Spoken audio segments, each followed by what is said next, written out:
What I want conservatives to understand about what's happening with the government right now is that all of this could be avoided, right? The Republicans knew this time was coming for a very long time. Now, one of the reasons why many of us opposed Donald Trump being president is because we think he's a little bit of a buffoon. He's all over the place. He, not unlike Joe Biden, seems to be having some level of dementia on the same level as Biden. And what's happening right now is a perfect example of what we were opposed to, right? All of this nonsense and Elon Musk going back and forth.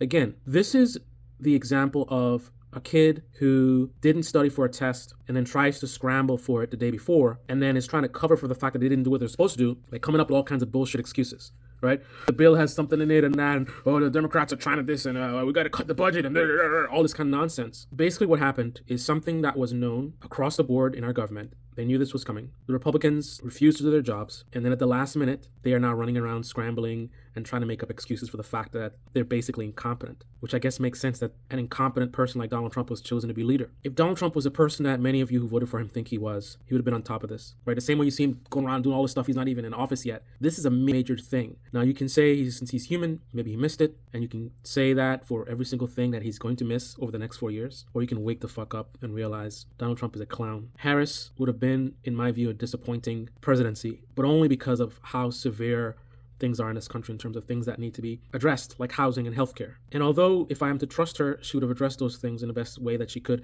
I don't trust her. But I can tell you, if she won, what's happening right now would not be happening. Donald Trump is an entertainer, right? That's his focus, entertaining you guys, putting up stuff on Twitter, right? That's his focus, not running the country. And this is only the beginning. And almost none of this is going to be discussed by anyone in right-wing media. Every single time Donald Trump screws up, every single time the Republican Party screws up, whatever lame excuse they try to come up with or distraction, every single person in right-wing media almost is going to repeat whatever nonsense they come up with, right? In left-wing media, it is a regular thing to go after the Democrats, call them out for their lies, call them out for their deception, call them out for their inaction, right? Call them out for their bait and switch tactics. That is a normal thing in left-wing media. If Harris had won, yes, MSNBC and CNN would be a little bit slow on the uptake, but I can guarantee you, in progressive media, they'd be calling her out. Harris would not be allowed to just go around and do whatever, but Donald Trump will be.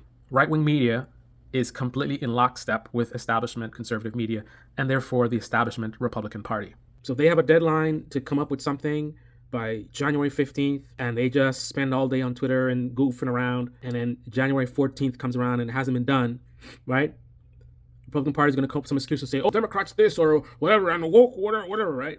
Nonsense. Every single person in right-wing media is going to just repeat whatever it is, no matter how dumb it is. So the thing is, are you going to continue to be bamboozled by these very wealthy people in right-wing media and the Republican Party, or are you going to open your eyes? I believe the Democratic Party is a fraud. I don't trust them. Big talk, little action, in my view. They set the bar very low, so they talk about historic this and historic that.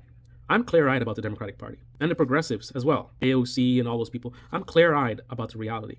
Are you? Or are you being fooled by a bunch of clowns and one percenters who don't care about you? Donald Trump waited until the very last minute to muck up the system, making his demands, throwing chaos into the process, which is exactly the type of thing that leads to people trying to jam through certain things and having bills with a lot of things in it that no one gets time to read. I mean, if Donald Trump, this is a major deadline. This is a major deal, right? And you see all the stuff Donald Trump's been doing before he even got in power yet. This should have been a very top priority. This is not a new thing, right? This happens all the time, right? If Donald Trump was a competent president, competent leader, the way that people think he is, this would have been a top priority the minute that he won the election. And if he had any issues, you'd have voiced them early, right? Early on, so you could negotiate and back and forth and figure things out. And if there's any long bill, people have time to read it. But no, he strategically waits until the very last minute, creating all this chaos, right? Hoping, potentially, that they can slip through some things and confuse his base. Now they're talking about they want to remove the debt ceiling. I wonder why that is. Could that be so that when he is in power, he's able to give his rich billionaire buddies tax breaks and then pretend to do so for regular people as well by maybe reducing taxes in one area while increasing them somewhere else, right? So that his apologists will be able to say, no, it's not just for the rich. I paid much less in taxes this year, right? People who aren't smart enough to really understand the accounting of the net effect of the tax changes. And even if they get a very small reduction in taxes, it'll be very tiny. And will that be enough to blind them from the massive tax reductions from the billionaire class that don't benefit the rest of us? Which brings in the question, is that what you voted for? We have a class of people that have been getting richer and leaving the rest of us behind to starve, leaving us behind with crumbs. We can't afford our homes, we can't afford rent, we don't have health care. Meanwhile, The people at the very top, the 1%, are just gobbling up all the resources, buying our politicians. Now they're being put in the government itself so they can put even more fuel on this fire of them just grabbing up everything and leaving the rest of us to just die of thirst and hunger. Is this what you voted for?